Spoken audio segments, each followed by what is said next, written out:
Halo, selamat pagi Ten Lovers. Senang sekali saya kembali menjumpai Anda para petani penyuluh dan juga seluruh insan pertanian di Indonesia dimanapun berada. Dan tentunya seperti biasa menutup akhir pekan di minggu ini 14 Februari hari Jumat 2025 kita akan kembali berbincang mengenai kondisi pertanian hari ini secara langsung di lapangan bersama saya Elsa Sabrina dan inilah Kementan Gaspol.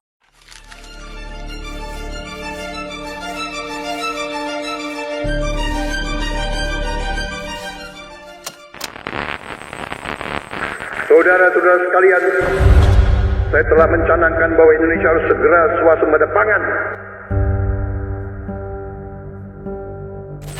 Janganlah kita lupa, waktu kita perang kemerdekaan, kita tidak punya anggaran, kita tidak punya APBN, pasukan kita tidak digaji. Siapa yang memberi makan kepada kita? Yang beri makan adalah para petani di desa-desa. Dalam waktu yang sesingkat-singkatnya, kita harus mencapai ketahanan pangan. Di bawah kepemimpinan Presiden Prabowo Subianto, kita kembali diingatkan membangun kekuatan bangsa melalui gotong royong yang berakar dari setiap hati rakyat Indonesia. Petani di pelosok desa, ilmuwan, tentara, hingga masyarakat luas bergerak bersama, menyatukan tekad, menyingsingkan lengan baju untuk menjadi bangsa yang berdaulat pangan.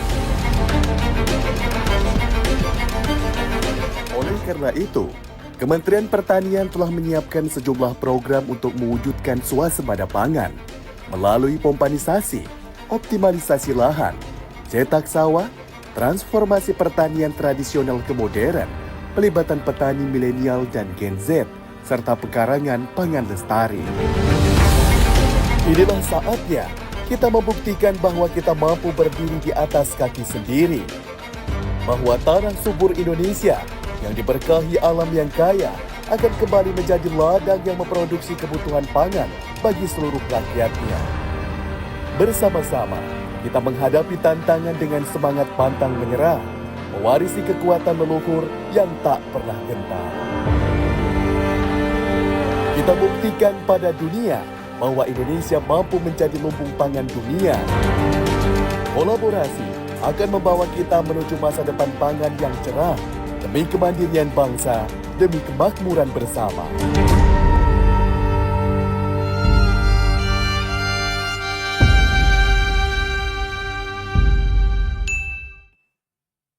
Sekilas mengenai Kementerian Gaspol, yang mana kita akan selalu mengawal bagaimana perjuangan untuk kita semua mencapai swasembada pangan dalam waktu sesingkat-singkatnya.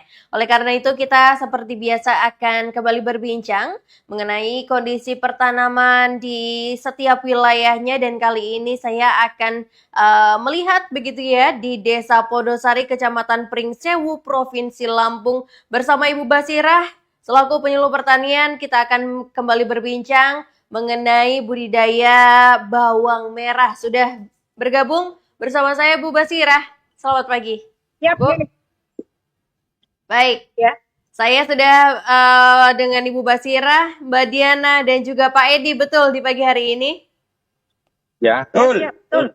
Oke, siap. Ibu, mungkin boleh disampaikan dulu hari ini, mungkin sudah bersiap yang katanya akan panen bawang merah. Cuman boleh sedikit ada pengantar Ibu, sekarang sedang berada di mana dan seperti apa Ibu kondisi budidaya bawang merah di sana, di Desa Podosari sendiri.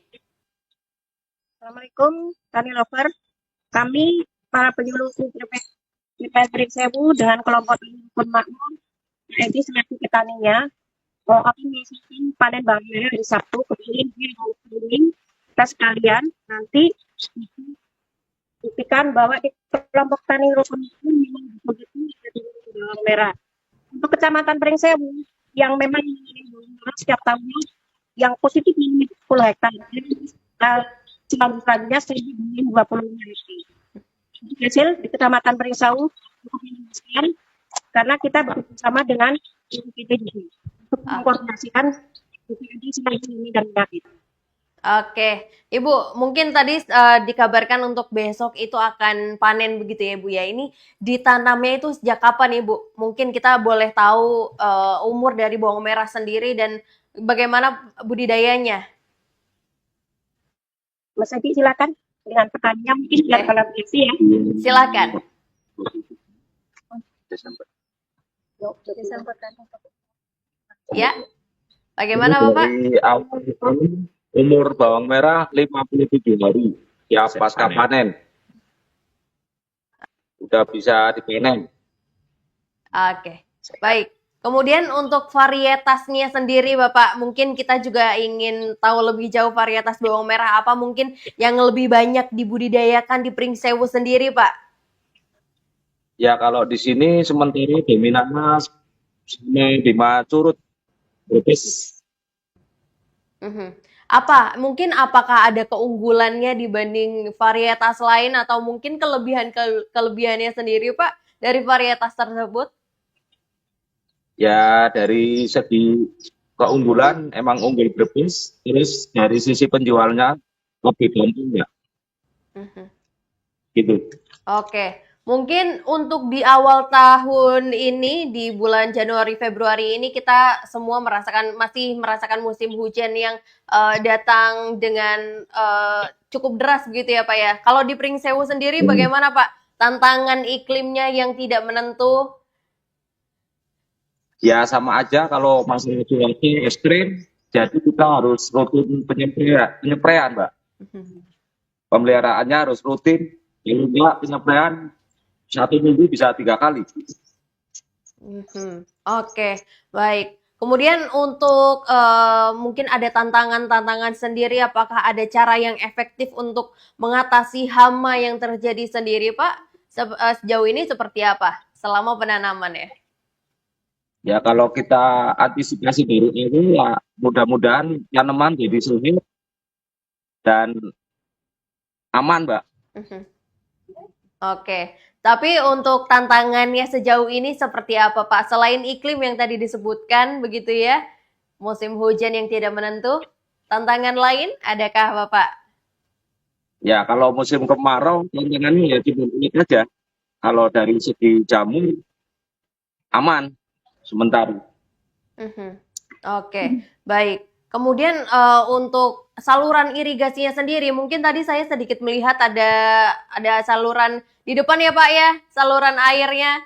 Apakah didapatkan dari situ atau seperti apa Pak kondisi irigasi di sana sendiri?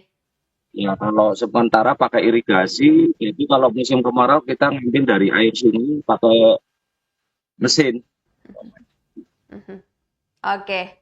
Kemudian berarti dikabarkan besok akan dilakukan panen bersama begitu ya Pak ya, dengan luasan tadi disebutkan Ibu Basira itu seperempatnya begitu. Nah, untuk nanti Iya. ditanam lagi apakah harus menunggu beberapa waktu atau bagaimana sistemnya untuk penanaman selanjutnya Bapak?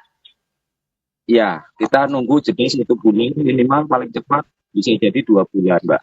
Karena buat olahan dulu, karena kalau bawang merah yang pokok diolah lahan, biar hasilnya produktif. Oke, mungkin kita ke Ibu Diana selaku penyuluh pertanian juga ya Ibu ya. Mungkin apakah Mbak. ada sedikit teknik penanganan pasca panennya Ibu? Seperti apa yang paling efektif begitu ya untuk menjaga kualitas bawang merah sendiri yang sudah dipanen? Ya, jadi untuk penanganan pasca panennya ini setelah dilakukan pemanenan, ini kan sementara petani sudah menyiapkan tempat penjemuran Mbak di rumah. Ya, jadi nanti seperti apa ya, dibuat seperti panggung atau bisa jadi dengan bambu yang di apa fungsinya untuk menggantung dari bawang merah tersebut supaya kemudian penjemuran Mbak.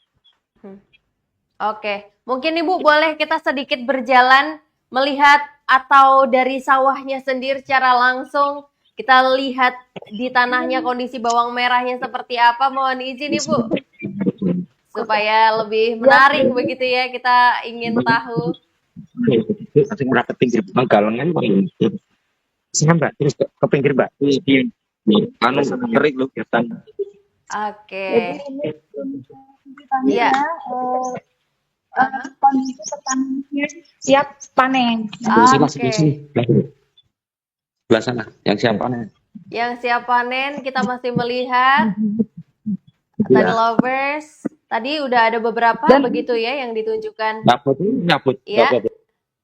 Luasannya kurang lebih seperempat. Ini untuk di tingkat petani mencapai 22.000. Luar biasa. Sementara di pasaran bisa mencapai 32.000 saat ini harganya gitu. Oke.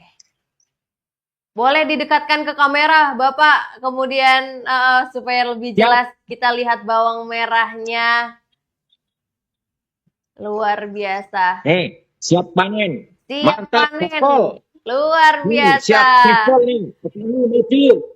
Oh, Wah, berarti ini panen di awal tahun 2025 ini ya Ibu ya? ya betul. Ya betul sekali. Harapan kami hasil panen ini bisa memenuhi kebutuhan masyarakat untuk Kecamatan Pringsewu khususnya dan untuk Provinsi Lampung pada umumnya begitu. Oke. Kemudian mungkin kita boleh kepada Bapak petaninya, Pak. Mungkin boleh disampaikan apakah ada manfaat dirasakan pada petani di kelompok tani di Pringsewu sendiri? Seperti apa, Pak? Alhamdulillah untuk peningkatan hasil para petani biar pendapatannya dari penghasilan lebih untuk memenuhi kebutuhan terutama petani yang ada di Podosari Kecamatan Pringsewu. Oke, kembali ke Ibu Basira. Sebagai penutup, Ibu Basira ada? Ya. Ya Ibu, sebagai penutup harapannya apa Ibu untuk panen kali ini di besok ya, tanggal 15 Februari 2025 dan kedepannya seperti apa Ibu? Kami sebagai penyuluh di Kebun Podosari, Desa Podosari, berharap lebih bertambah luasnya dan hasil panennya bisa menambah masyarakat tani khususnya petani bawang merah. Dan kita mendukung kebijakan dari Presiden kita Bapak Prabowo. Baik, terima kasih banyak Ibu Basira, Ibu Diana, Pak Edi dan Pak Petani atas informasinya. Selamat melanjutkan aktivitas kembali. Selamat panen Bapak Ibu. Siap. Semangat. Ya, terima kasih. Selamat melanjutkan aktivitas kembali. Itu tadi lovers sedikit perbincangan kita dan mengetahui ya bagaimana budidaya bawang merah di Desa Podosari tadi yang akan melakukan panen besok begitu ya di tanggal 15 Februari 2025. Setelah kita mengetahui bagaimana kegiatan panen begitu, dan perkembangan bawang merah, budidaya bawang merah. Selanjutnya kita akan melihat dari Sumatera Utara sendiri bersama Bapak Ahmad Aryadi selaku Koordinator BPP Manisak Mandailing Natal. Kita akan melihat bagaimana masa tanam 2025 ini begitu di Sumatera Utara sendiri bersama Bapak Ahmad Aryadi, Tani Lovers. Ya, kita masih berusaha dan juga mencoba terhubung. Namun sebelum itu kita juga selalu ingin menginformasikan bahwa Kementerian Pertanian selalu membuka hotline pengaduan pupuk apabila Tani Lovers mendapati penyelewengan penggunaan pupuk dan juga aduan-aduan terkait. Langsung saja hubungi 0812 3539 7615. Sekali lagi 0812 3539 7615. Dan juga untuk laporan dari Tani Lovers tentunya kita akan tindak lanjut untuk menghindari hal-hal yang tidak diinginkan. Ya. Kita masih akan berusaha kembali terhubung dengan Bapak Ahmad Aryadi. Namun sebelum itu kita akan menyaksikan tayangan berikut ini. Kami mewakili pemerintah bertanda tangan membuat keputusan untuk distribusi pupuk kami serahkan ke PIHC, PI Pupuk Indonesia, PI Indonesia langsung direct ke kelompok tani. Sehingga sangat sederhana.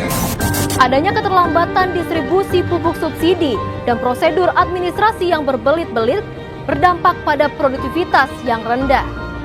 Melihat masalah ini melalui rapat koordinasi terbatas pangan, pemerintah memutuskan untuk memangkas 145 regulasi yang mengatur tentang pupuk dengan harapan distribusi lebih cepat sampai pada petani. Pemangkasan regulasi ini tentunya memberi manfaat bagi para petani, seperti proses administrasi yang lebih singkat, ketepatan alokasi pupuk pada petani, target kuota pupuk subsidi 2 kali lipat bisa terlaksana, dan petani mendapat pupuk tepat waktu. Kebijakan ini diharapkan lebih memudahkan para petani untuk mendapatkan pupuk bersubsidi sehingga mampu meningkatkan produktivitas demi terwujudnya swasembada pangan.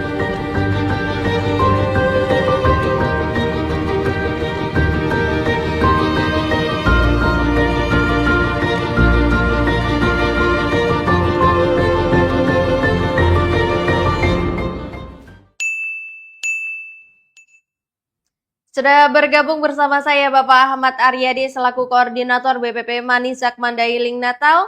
Selamat pagi Pak Ahmad. Pagi Bu. Luar biasa Pak Ahmad. Sedikit informasi kita akan mengetahui begitu ya, lebih tepatnya bagaimana perkembangan pertanaman di Sumatera Utara sendiri bersama Pak Ahmad Aryadi. Pak, memasuki tahun 2025 ini, bagaimana Pak untuk persiapan masa tanamnya? Khususnya di lokasi Bapak yang saat ini kunjungi begitu. Kalau masalah persiapan masa tanam Bu, ini mungkin habis Lebaran, dikarenakan panennya di sini Bu mencapai kurang 1 minggu lagi lah Bu biar panen. Kurang lebih 1 minggu lagi akan dilakukan panen bersama ya Bapak ya? Iya Bu. Panen bersama untuk di awal tahun 2025 ini, betul Pak? Iya Bu, iya Bu. Nah, kemudian untuk nanti potensi produksinya yang akan dihasilkan panen besok sekitar 1 minggu lagi ini berapa Bapak?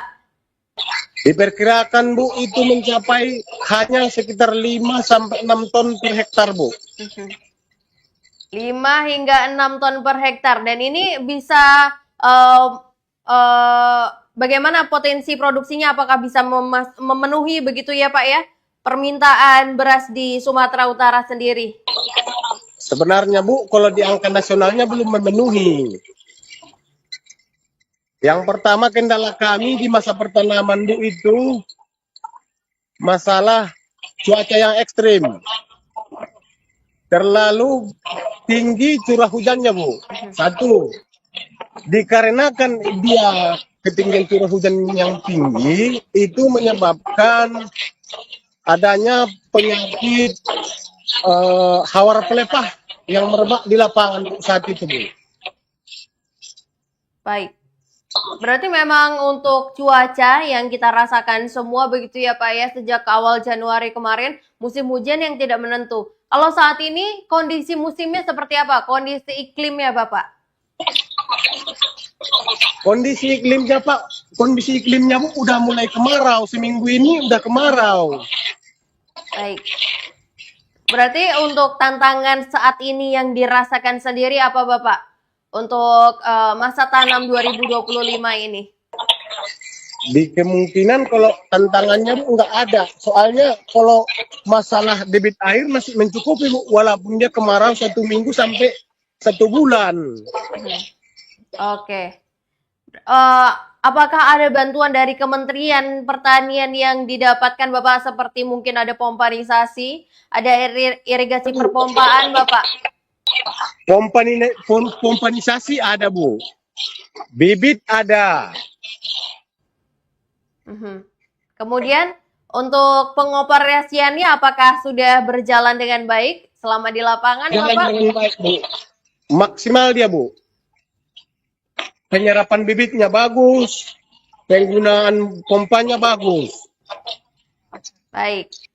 Nah, kemudian Bapak selaku koordinator begitu ya Pak ya, melihat antusias para petani mendapatkan bantuan dari Kementerian Pertanian, mendapatkan pompanisasi dan juga bibit seperti apa Bapak? Sebenarnya Bu, itu yang sangat-sangat dinantikan oleh petani, dikarenakan sangat membantu dan keseragaman benihnya bisa kita apakan Bu, kita ratakan Bu. Satu jenis varietas, satu hamparan.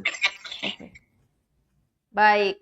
Kemudian kalau untuk lokasi Bapak saat ini, bolehkah kita sedikit melihat bagaimana kondisi padinya yang mulai menguning ya Bapak ya? Tadi diinformasikan. Boleh ditunjukkan boleh, kepada Bu. tani lovers Bapak? Inilah Bu kondisi padinya yang sudah menguning Bu. Wah, baik. Untuk luasannya ini berapa hektar Pak? Berarti nantinya sudah siap dipanen ya Pak ya? Luasan sawah di sini Bu kurang lebih 25 hektar.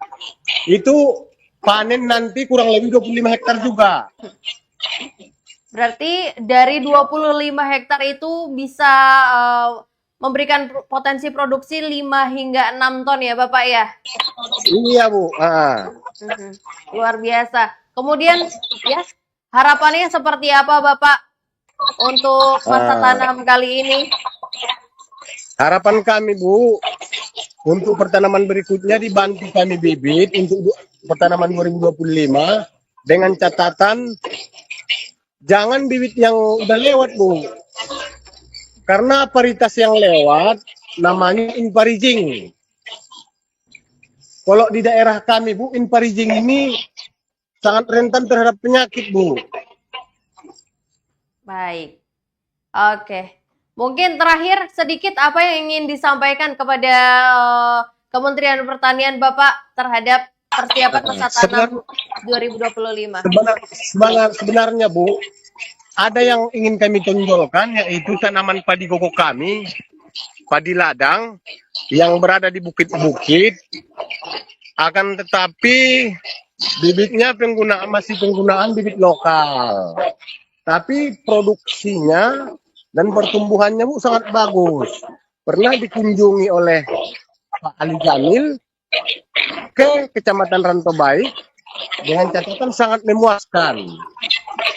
Baik. Nanti Bu, untuk pendukungnya kami kirim ke Ibu foto-foto dokumentasi kami yang ada di daerah padi koko kami. Jadi di sini Bu yang kami perlu minta ini bagaimana kami mendapatkan bibit ataupun benih padi gogo yang memang mendukung terhadap lingkungan kami Bu. Karena selama ini Bu belum ada yang pas varietas yang dikirim orang itu Bu. Baik dari provinsi, baik dari kabupaten, baik dari kementerian. Oke. Karena gini Bu, di sini wilayah Padigogo kami bukan daerah tanah hujan juga, di bukit. Baik. Oke, baik Bapak, terima kasih sedikit atas laporannya dari Pak Ahmad Aryadi selaku Koordinator BPP Manisak Mandailing Natal. Semoga kita bisa melihat secara langsung ya Pak bagaimana kelanjutannya penanaman padi gogo yang tadi Bapak sampaikan Pak.